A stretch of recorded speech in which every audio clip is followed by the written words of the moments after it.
Bonjour, je m'appelle Marc Cognavou et je suis le responsable de NFC Europe. Je tiens à vous souhaiter la bienvenue à ce masterclass. Céline Serre, je tiens tout particulièrement à vous remercier au nom de tous les patients pour votre intérêt pour la nef. Maintenant, avant de passer aux choses sérieuses, je dois vous donner quelques instructions concernant la foire aux questions. Vous pourrez poser vos questions en utilisant la boîte de discussion pendant la masterclass. Nous préférons obtenir les questions en anglais. Si vous avez des difficultés à formuler votre question en anglais, je vous conseille d'essayer d'utiliser les traducteurs en ligne tels que Google Translate avant de la poser dans la boîte de discussion. Et si cela n'est pas possible pour vous, veuillez le faire dans votre propre langue et nous ferons de notre mieux de notre côté pour qu'elle soit traduite en anglais. Profitez bien de ce masterclass. Moi, je suis Pierre Wolkenstein, je suis dermatologue. Je suis le coordinateur à l'hôpital universitaire Henri Mondor à Paris. Et je suis vraiment très heureux de vous souhaiter la bienvenue pour ce masterclass sur la neurofibromatose cutanée. Je donne la parole à Sirka Patonan. Moi, je suis Sirka Patonan et moi, je voudrais vous souhaiter la bienvenue. Je suis de la Finlande. Et moi, je gère une clinique NF à Boko et maintenant, je travaille à Gothenburg en Suède. Je suis dermatologue. Ce webinaire consiste en 3 interviews de patients et une présentation PowerPoint et puis une vidéo qui vous montre comment exciser les neurofibromes avec le laser. Et puis après, vous avez la possibilité de poser des questions. Bienvenue.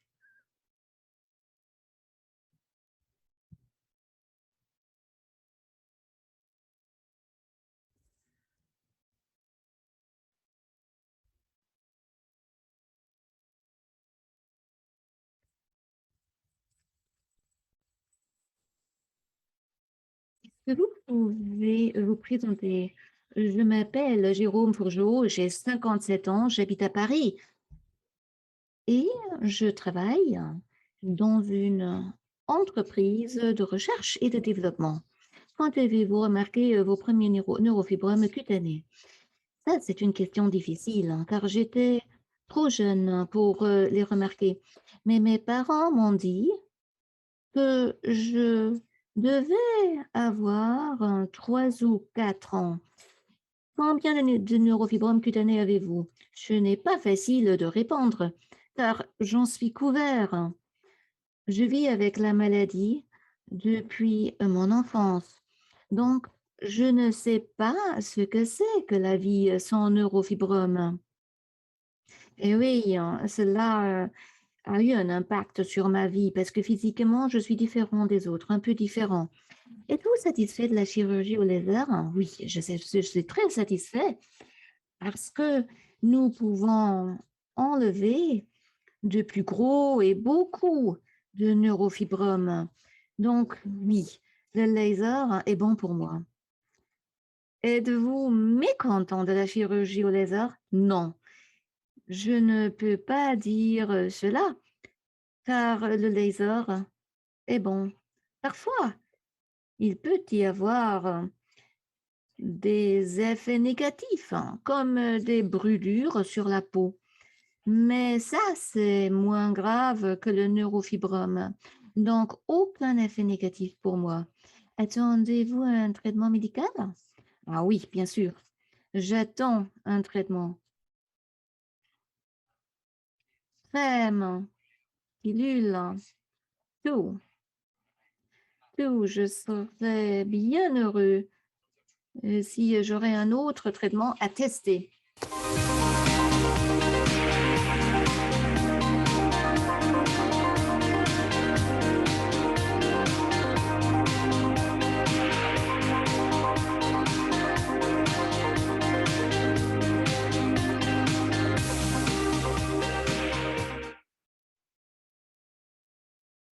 Bonjour, voulez-vous vous présenter? Je suis Harry Dimen, j'ai 60 ans, 62 ans. Je suis le président de l'Association finlandaise de la neurofibromatose. À quel âge avez-vous remarqué pour la première fois la présence de la neurofibromatose sur votre peau? Déjà dans la petite enfance, un neurofibrome a poussé sur mon ventre et d'autres ont commencé à se développer depuis la puberté. Combien de tumeurs avez-vous maintenant? Des milliers. Aujourd'hui, il est impossible de les compter. Comment ont-ils affecté votre vie? Les soins de la peau ont été difficiles à cause des tumeurs. J'ai eu de nombreuses infections cutanées pour lesquelles j'ai dû prendre des antibiotiques en intraveineux.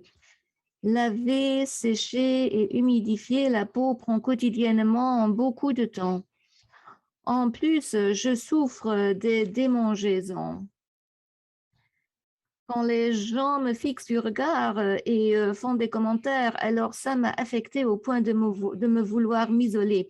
Mais heureusement, grâce à ma femme, mon estime, ma confiance en moi-même se sont récemment améliorées et les réactions d'autrui ne m'affectent plus autant qu'auparavant. Mais je ne peux toujours pas aller à la piscine ou à la plage. Avez-vous été satisfait des procédures au laser? Oui, j'en suis satisfait. J'ai subi beaucoup d'opérations au laser et qui sont fort bien pour éliminer les petites tumeurs. Je suis, satisfait du résultat. Mais pour les larges tumeurs, je n'étais pas aussi content avec les opérations au laser en raison de la difficulté du processus de guérison. Êtes-vous impatient de recevoir un traitement médical pour les neurofibromes? J'espère qu'il y aura un jour un remède, mais je ne pense pas que cela arrivera de mon vivant.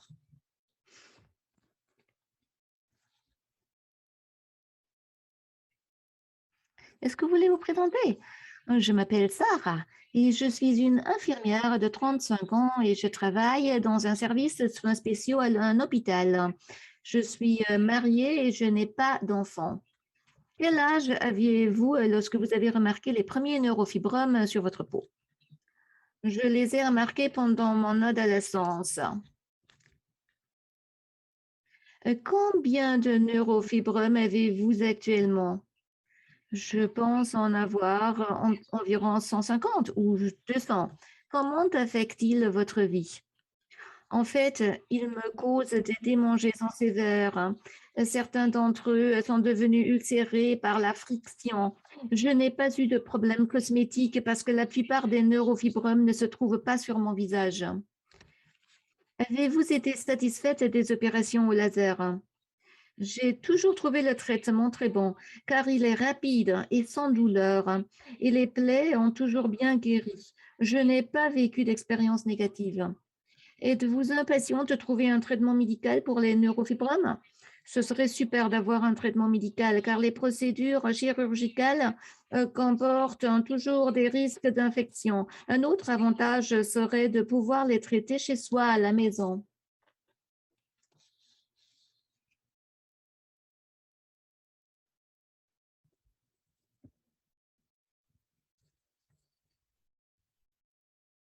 J'ai compris d'intérêt. Dans cette conférence, nous allons parler des informations, des aspects généraux sur la neurofibromatose, de la pathogénie et du contenu des tumeurs. Que sont les neurofibromes? À quoi ressemblent-ils? Et quel est l'impact des neurofibromes sur la vie des patients? Et enfin et surtout, nous allons discuter des alternatives de traitement. La neurofibromatose type 1 est causée par des variants pathogènes du gène NF1. La NF1 est l'une des génodermatoses les plus courantes, avec une incidence de 1 sur 2000 ou 1 sur 3000. Elle est héritée de façon dominante et la pénétrance de la NF1 est de 100%. Ça veut dire que tous ceux qui ont euh, une, euh, euh, une observation clinique ont aussi la NF1. Environ 50% des cas sont sporadiques, c'est-à-dire que leurs parents sont sains. Les critères de diagnostic de la NF1 ont été révisés et publiés cette année. 2 critères ou plus sur cette liste sont nécessaires pour le diagnostic. Et les macules café au lait sont le signe le plus courant et on devrait en avoir 6 ou plus pour un diagnostic. Les taches de rousseur axillaire ou inguinale est le deuxième signe dans cette séquence. Et au moins une des 2 constatations pigmentaires doit être bilatérale. Les neurofibromes sont un critère important et pour le diagnostic, on a besoin de 2 neurofibromes ou plus, quel que soit le type, ou d'un neurofibrome plexiforme. Le gliome optique ou des observations ophtalmologiques sont moins visibles et ont besoin d'examens spéciaux. Des lésions osseuses distinctives telles qu'une dysplasie sphénoïde ou une courbure antérolatérale du tibia ou une pseudarthrose d'un os long. Le parent diagnostiqué avec la NF1 est un critère très fort. Et en effet, un nouvel arrivant sur cette liste est un variant pathogène hétérozygote de la NF1. Donc, l'analyse moléculaire est devenue de plus en plus importante récemment.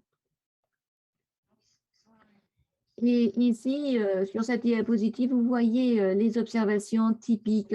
Vous voyez les macules café au lait, vous voyez les taches de rousseur axillaire, les nodules de Licht de l'iris. Vous voyez les lésions osseuses, courbatures du tibia, aussi les gliomes optiques et enfin et surtout les neurofibromes cutanés. Comme le nom vous l'indique, les neurofibromes sont composés d'éléments neuraux et de fibreuses.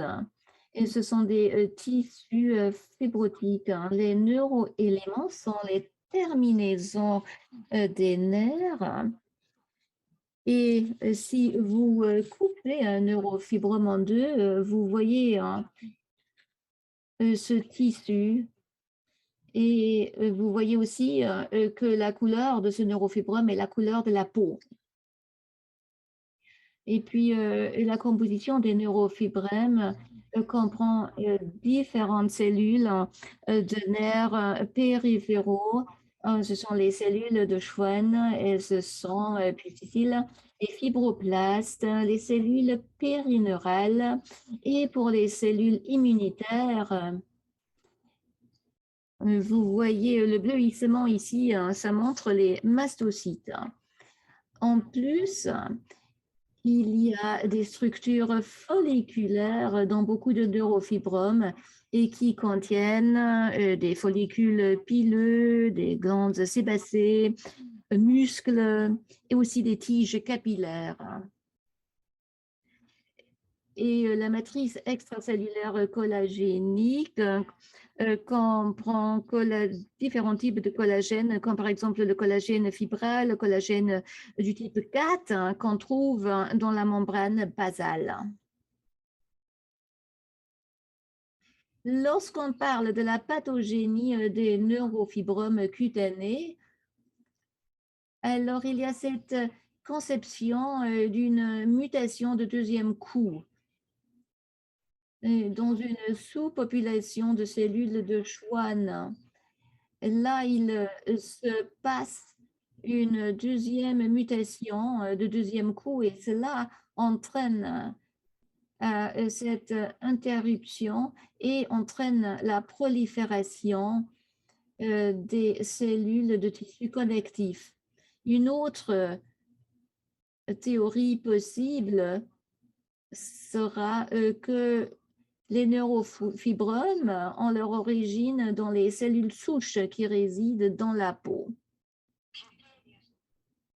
Les neurofibromes cutanés sont le signe le plus caractéristique de la NF1.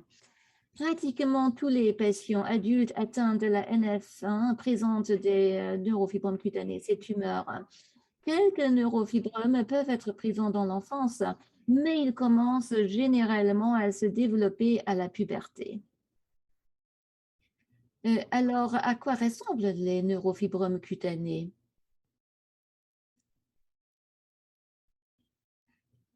Ils se trouvent toujours dans le derme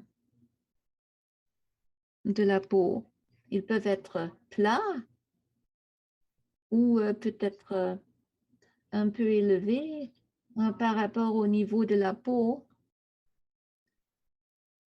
ou ils peuvent faire saillie au niveau de la peau. Et lorsque vous regardez ceux qui sont globulaires ou pédonculés, les patients peuvent présenter simultanément tous les types de neurofibromes.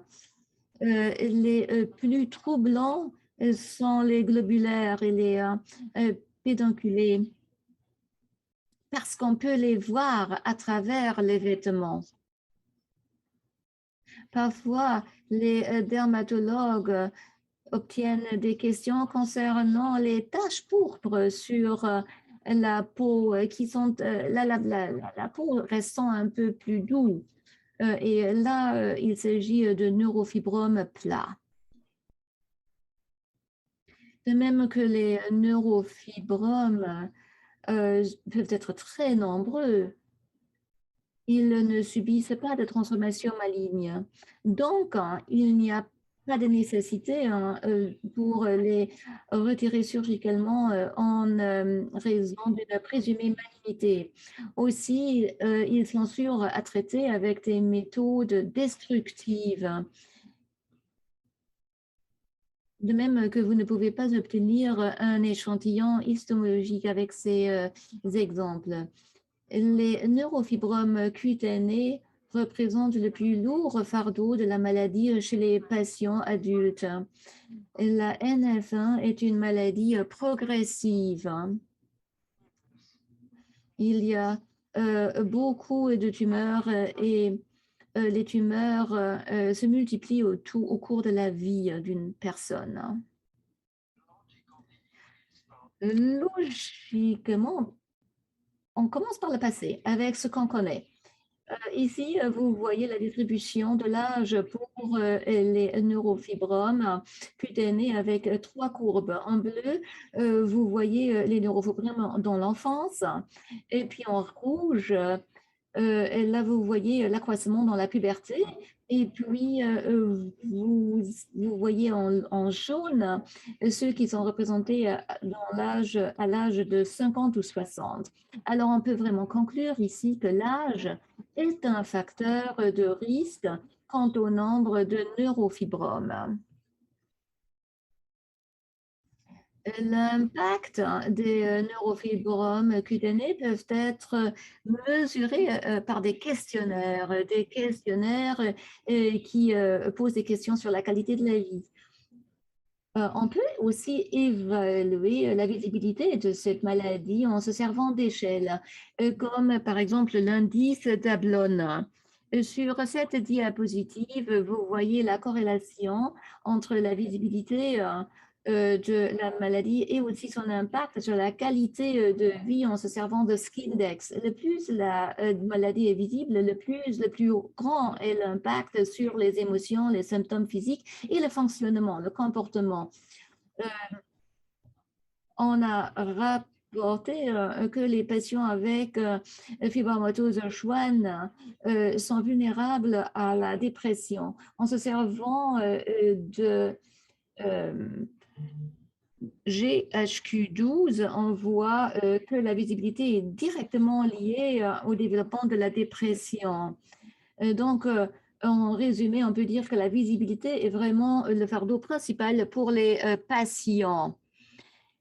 Il ne s'agit pas seulement de la visibilité et qui impacte les patients, mais en effet, il s'agit de toute l'image corporelle qui est affectée. Et en plus de la visibilité, les neurofibromes cutanés présentent des démangeaisons. Et le prurit doit être abordé comme l'un des principaux problèmes de ces patients. Environ un tiers des patients souffrent des démangeaisons sérieuses et il y a un prurite quotidien qui touche presque un tiers des patients. Plus de 60% grattent et malheureusement, il n'y a pas de traitement spécifique pour chaque effet associé.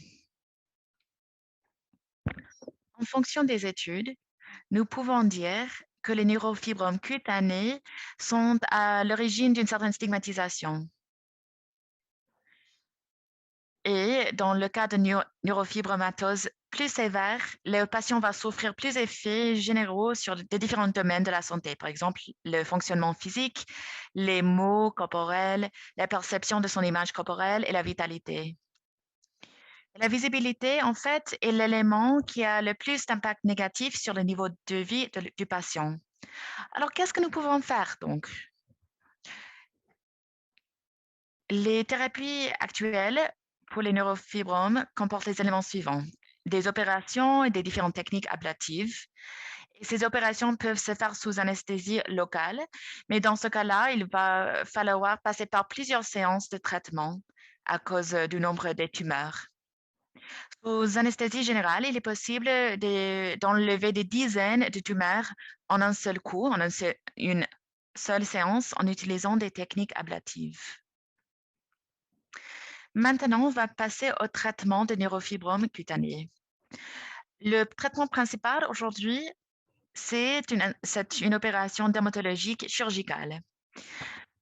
Dans ce cadre, vous voyez un exemple de ce qu'on appelle une chirurgie à lame. Alors, on utilise une anesthésie locale et on emploie cette technique. Et cette technique doit être évaluée du point de vue du patient afin d'avoir une idée de sa performance. Mais le traitement le plus populaire pour traiter les neurofibromes cutanés par les dermatologues en France, c'est l'opération au laser du dioxyde de carbone. Pourquoi? Parce qu'il s'agit d'une opération rapide et il y a possibilité d'utiliser une anesthésie générale pour détruire plus d'une centaine de neurofibromes et les cicatrices sont acceptables. Un autre traitement possible qu'on peut employer pour détruire les neurofibromes, c'est l'électrodessiccation. Cette opération fonctionne par la destruction du derme. Cette opération peut se faire sous anesthésie générale ou locale. Alors moi, je n'ai pas d'expérience à titre personnel de l'ablation par radiofréquence, mais on constate qu'il y a de bons résultats associés à cette opération alternative aussi. Vu la possibilité des résultats négatifs, par exemple des cicatrices hypertrophiques, des cicatrices en relief, c'était nécessaire de faire une évaluation du point de vue du patient, le niveau de satisfaction. Et donc, nous avons mené 2 sondages. Le premier chez mon centre et le deuxième au niveau européen. Dans mon centre, nous avons obtenu des réponses au sondage des patients qui ont subi cette opération et on a reçu 226 réponses. Et la grande majorité des patients avec une extrême visibilité des neurofibromes ont répondu. Et il faut dire que certains d'entre eux ont arrêté la procédure et la moitié d'entre eux ont choisi de l'arrêter à cause des résultats insuffisants. Au niveau européen, il s'agissait d'une comparaison entre la chirurgie et la chirurgie au laser. Globalement, le niveau de satisfaction était bon. Cependant, il faut dire que pour résumer, les attentes des patients étaient d'un niveau de satisfaction supérieur aux résultats que nous avons constatés. Pour résumer notre message, les neurofibromes cutanés constituent une lacune sanitaire qui n'a pas été comblée en matière de NF1. Et la visibilité prurite devrait être abordée en tant que problème principal pour les patients. Le problème, c'est que la disponibilité des traitements au niveau de la santé, des systèmes de santé publique varie parmi les différents pays. Et ce service risque de ne pas être remboursé par les assurances maladie. Et donc, il existe un besoin de traitements médicaux à l'avenir.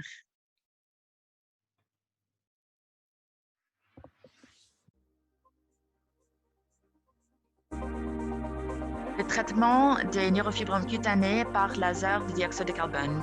1 ou 2 heures avant la procédure prévue, le patient applique une crème anesthésique à lidocaïne sur les neurofibromes qui seront traités.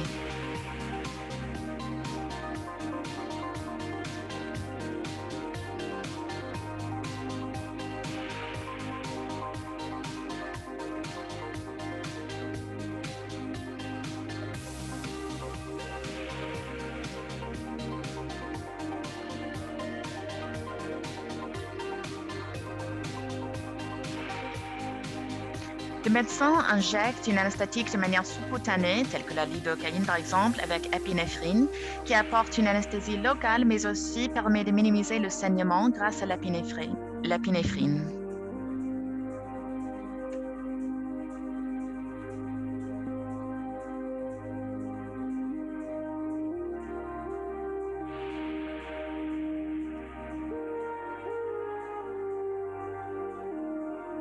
Le médecin se sert d'un laser de dioxyde de carbone qui est fixé à un niveau d'entre 10 et 20 watts. L'assistant médical aspire la fumée chirurgicale générée par l'ablation et le médecin détruit la partie supérieure de la lésion.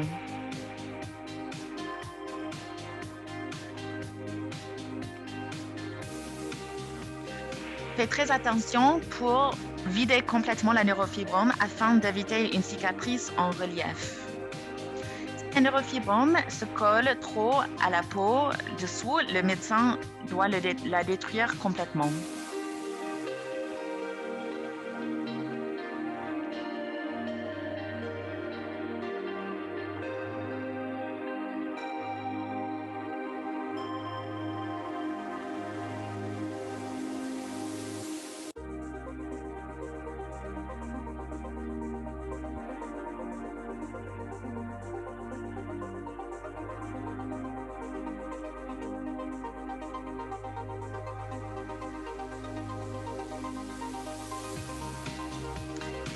Le médecin fait très attention pour s'assurer qu'il n'existe aucune partie de la neurofibrome sur la surface chirurgicale.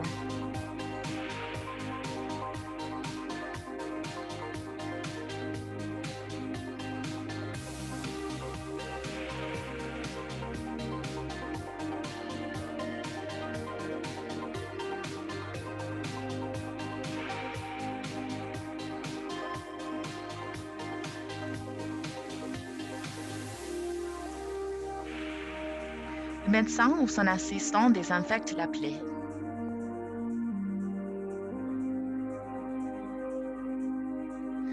Il applique une crème à sulfadiazine argentique pour assurer une bonne guérison par intention secondaire.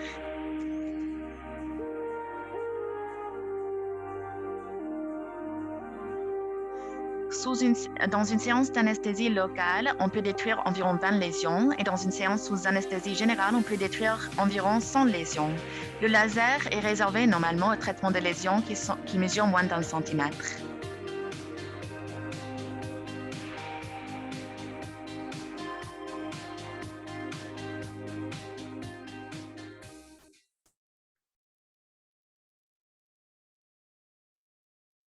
Rebonjour à tous et à toutes et encore une fois, désolé pour l'inconvénient causé par le problème technique, mais on a réglé le problème. Et merci pour votre disponibilité aujourd'hui. Moi, je vais modérer la séance des questions et réponses. Nous avons déjà reçu une première question de Carole Gordon qui pose la question suivante. Il y a des rumeurs depuis un certain temps qu'on est en train de développer une crème que les personnes pourraient utiliser pour traiter les tumeurs. Apparemment, cette crème, si on l'utiliserait quotidiennement, enlèverait les tumeurs et empêcherait leur réapparence. Est-ce que c'est vrai? Et le cas échéant, est-ce qu'il y a un calendrier approximatif? Alors moi, je peux répondre à cette question. Effectivement, il y a un essai en cours aux États-Unis. C'est une entreprise qui s'appelle NFLetch et vous pouvez consulter leur site web pour vous renseigner. Et il y a un essai pour tester un nouveau gel qui serait un moyen de... Bon, normalement, on l'utilise pour traiter les neurofibromes plexiformes chez les enfants. Et on a développé un mécanisme de prévention sous forme de gel cutané qui pourrait diminuer la taille des neurofibromes cutanés. Alors, on est vraiment au premier stade de développement. Alors, pour répondre à la deuxième partie de la question, savoir quel est le calendrier, je ne sais pas. Mais si la crème fonctionne, le fait qu'il y ait un essai en cours est encourageant. Par exemple, si on considère le traitement des neurofibromes plexiformes, la première étude a été publiée il y a 5 ans et la validation du traitement s'est fait l'année passée. Donc, vous pouvez compter à partir d'aujourd'hui au moins 5 ans pour la validation de ce traitement. C'est vraiment un calendrier minimal. Merci Pierre. Et en fait, Lars Eriksson a donné une réponse aussi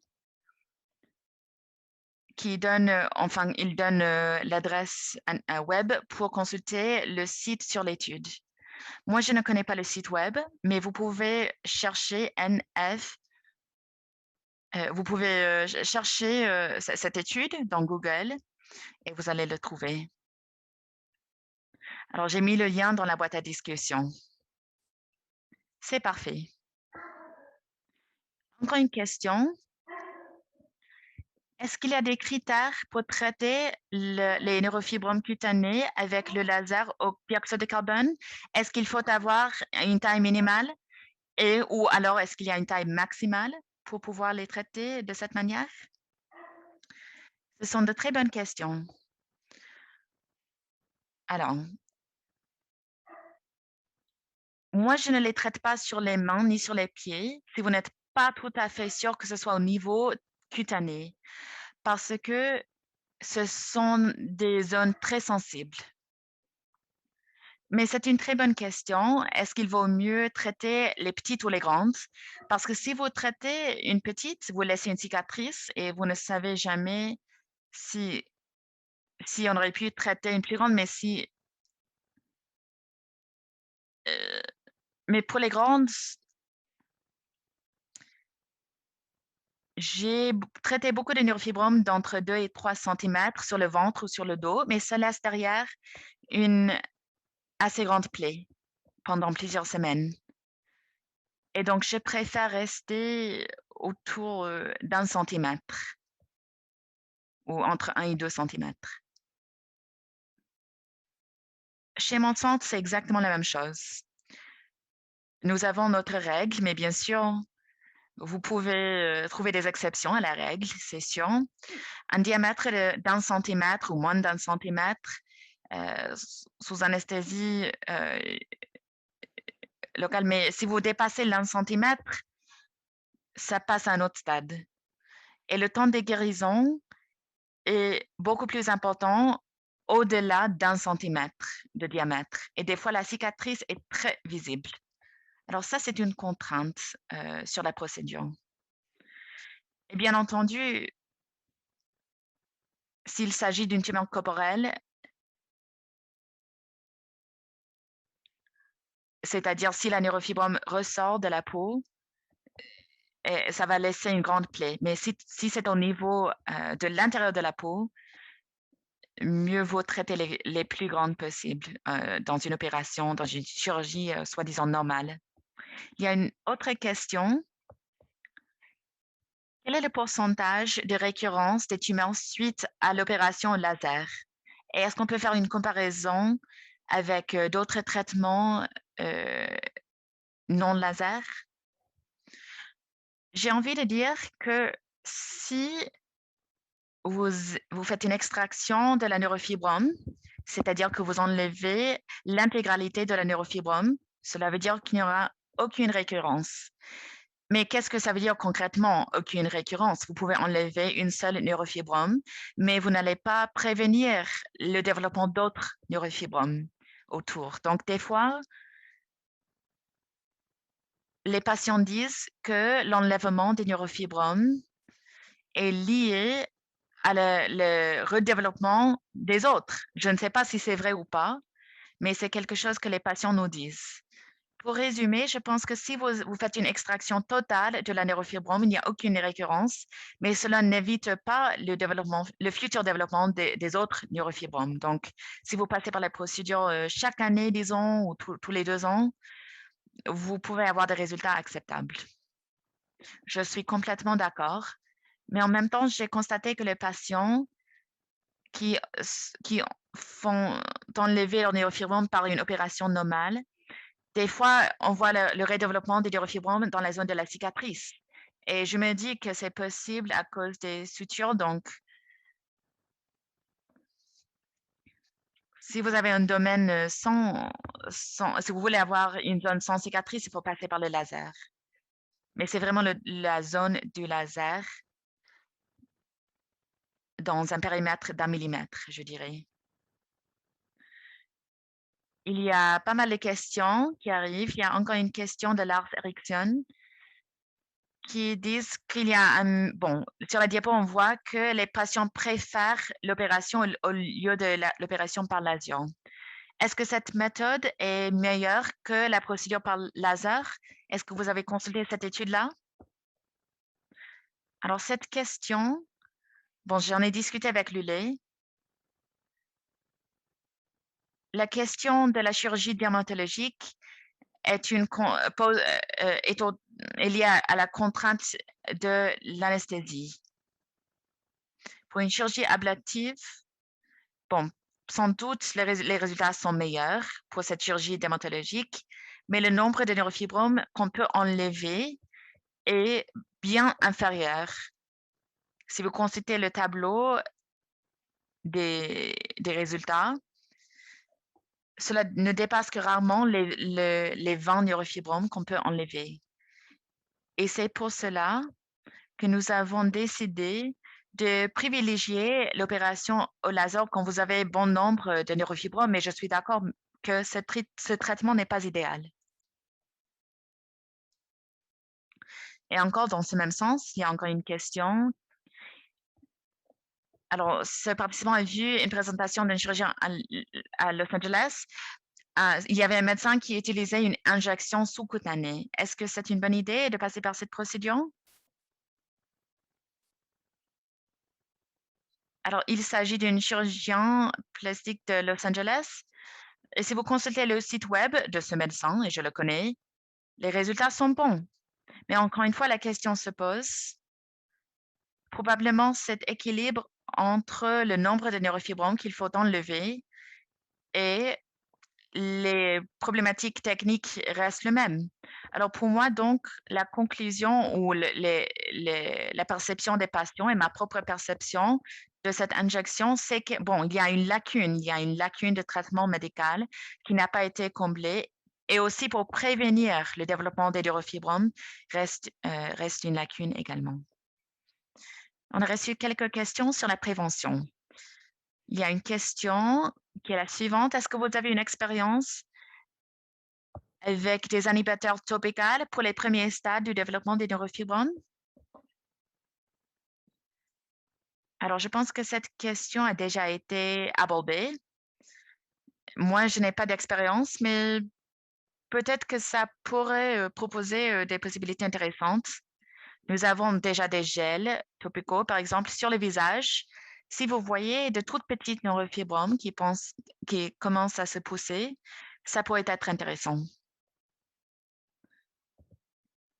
Pour répondre à la question de l'inhibition directe, nous avons déjà testé, utilisé cette technique d'inhibition et on a constaté une bonne performance.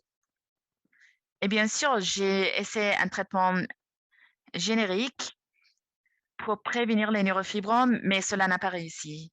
On a utilisé un gel ou une crème topicale qui, s- qui s'utilise, mais d'après mon expérience, ça ne marche pas.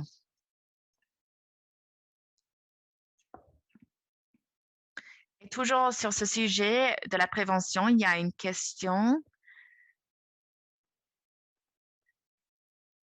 Est-ce qu'il y a des signes qu'il faudrait privilégier la prévention au lieu du traitement des neurofibromes? Alors non, à l'heure actuelle, je ne vois pas de possibilité, de prévention, mais on a déjà vu des résultats prometteurs, dans les essais pour un traitement que nous avons développé à Paris. Si vous mettez, heu, si vous utilisez un mécanisme de prévention dans un souris, vous pouvez prévenir le développement des neurofibromes cutanés et vous pouvez même les éviter. Alors donc, a priori, on pourrait avoir un traitement par séquence, par exemple. À l'âge de 8 ans, vous pourrez employer un traitement de prévention avec un cycle de mécanismes d'inhibition pendant 3 mois, disons. Mais je dois vous dire que le nombre de neurofibromes cutanés n'est pas prévisible. Et pour prévenir les neurofibromes, vous, vous n'allez pas forcément savoir s'il y aura 2 neurofibromes ou des dizaines de neurofibromes. Et donc aujourd'hui, il y a vraiment une course en cours pour trouver les moyens de prévenir le développement des neurofibromes. Ce serait une percée importante. Et peut-être dans 10 ou 15 ans, on va voir comment fonctionnent les mécanismes d'inhibition. Est-ce que cela va prévenir les neurofibromes chez les adultes plus tard? Encore une question sur ce même thème. Est-ce que vous avez déjà eu une expérience avec l'imatinib pour traiter les neurofibromes cutanés?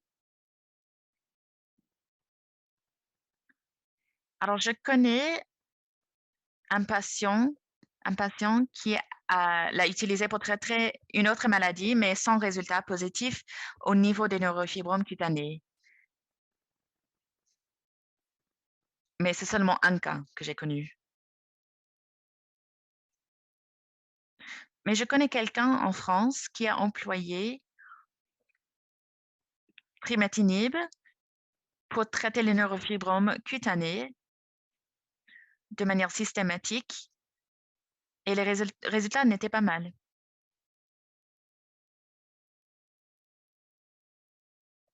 Et en fait, il y a un essai en cours sur le primatinib aux États-Unis, à Birmingham.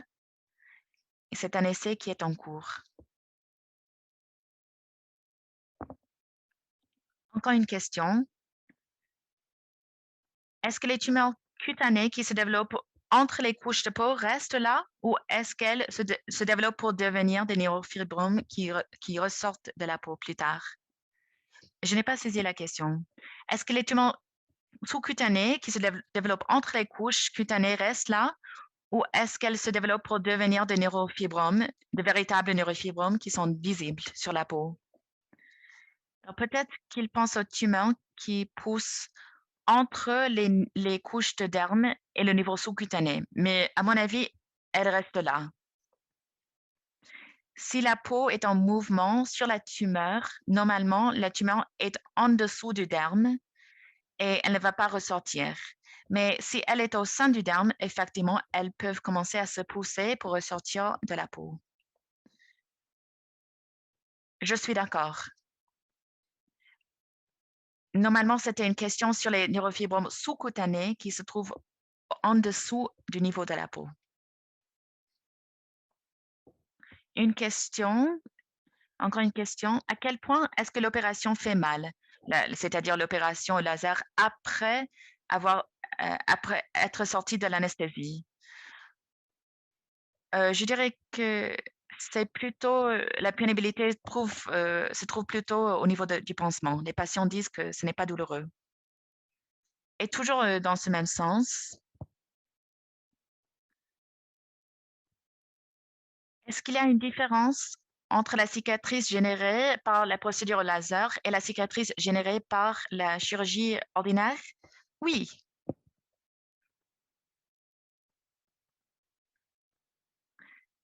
j'ai envie de dire que la cicatrice est plus ronde au cas de la procédure au laser et plus hypopigmentée et hyperpigmentée des fois. Des fois, il n'y a aucune pigmentation dans le cas de la chirurgie ordinaire. Parce que, pardon, dans le cas de la chirurgie par laser.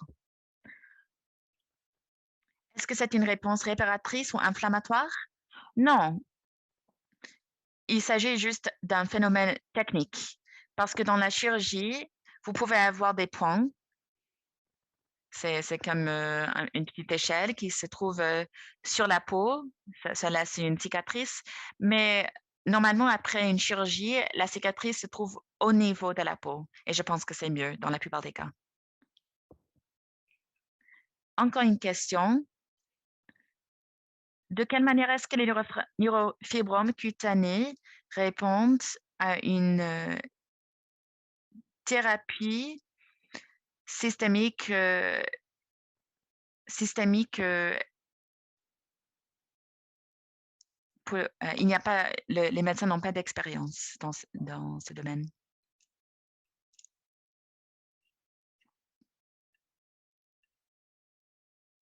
Encore une question, et normalement, c'est la dernière question.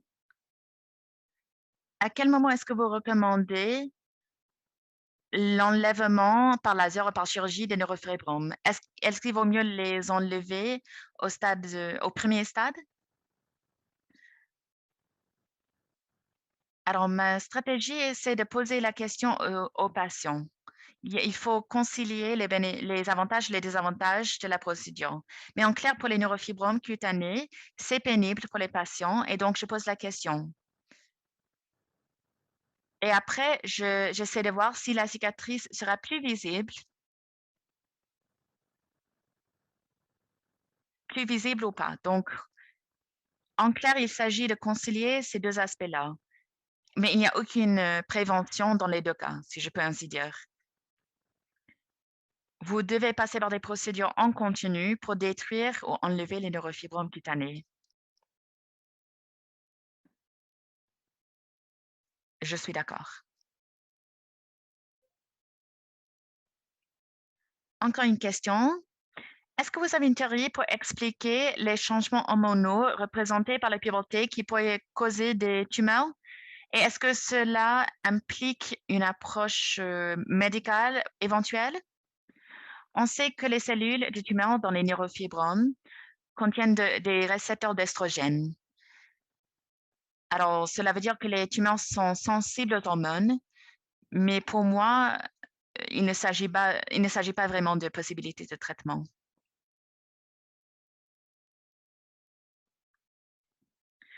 Sans doute, il y a une influence hormonale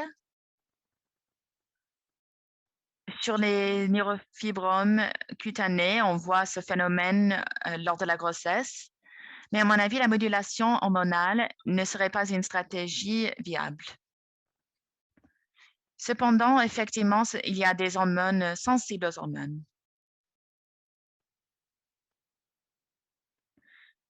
Et puis, il y a une question qui a écrit son nom en cyrillique. Désolée, je n'arrive pas à prononcer, mais est-ce qu'il y a une différence entre le phénotype du neurofibrome cutané et un certain type de mutation de NF1? C'est-à-dire, bon, est-ce qu'il y a un phénotype associé à la neurofibrome cutanée? Il s'agit d'une mutation du gène NF1 qui est liée à de nombreuses neurofibromes cutanés. Est-ce que vous pouvez confirmer si c'était bien ça? Oui, ça c'est vrai, mais il existe également des patients qui ont de nombreuses tumeurs, mais sans cette mutation. Mais c'est vrai que les patients qui ont la mutation développent les neurofibromes cutanés plus tôt que les autres. Encore une question. Est-ce que vous pouvez décrire la procédure d'électrodessiccation et quelle est la différence entre cette procédure et les procédures par laser? Encore une fois, je ne connais pas cette procédure, je n'ai pas d'expérience dans ce domaine. C'est une procédure qui se fait aux États-Unis, mais le principe, c'est que vous dessicquez la tumeur. Il ne s'agit pas de destruction thermique, il s'agit d'un moyen de détruire la tumeur. Mais j'ai envie de dire que l'électrodessiccation et la procédure par laser, ou même l'utilisation d'électricité pour détruire les neurofibromes, sont les mêmes. La chirurgie par laser s'utilise parce que c'est pratique, mais ce n'est pas le seul moyen de détruire les neurofibromes. Et je pense que s'il y a quelqu'un qui a beaucoup d'expérience avec cette méthode, c'est la bonne méthode.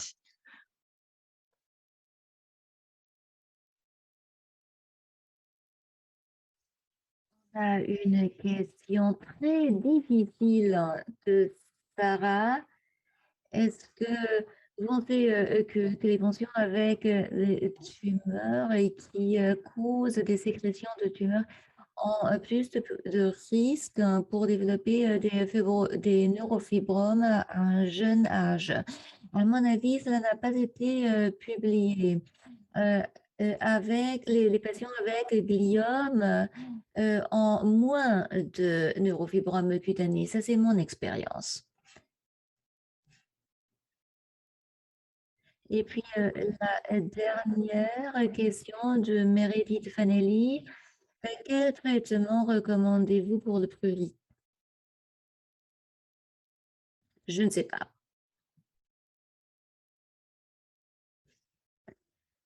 En effet, moi, j'utilise les crèmes antihistamiques, mais c'est pas très utile. Il n'y a pas vraiment de traitement pour ça.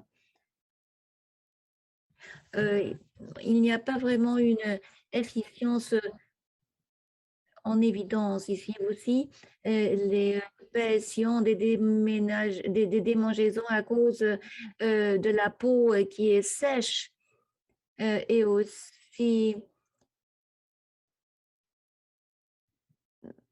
les crèmes normales que les gens utilisent pour hydrater leur peau, ça aussi peut aider.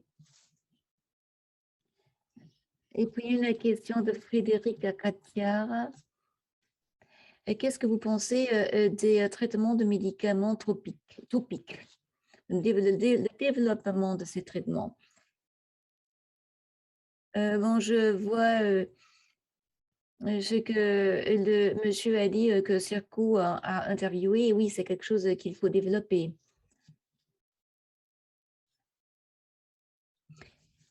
À mon avis, c'était une séance très animée avec des questions et réponses. Maintenant, il faut conclure ce webinaire. Je vous remercie tous pour votre présence et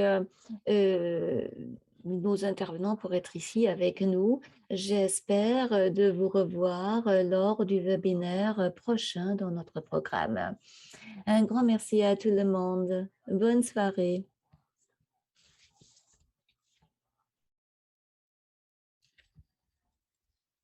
C'est une bonne soirée. Au revoir.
Yeah.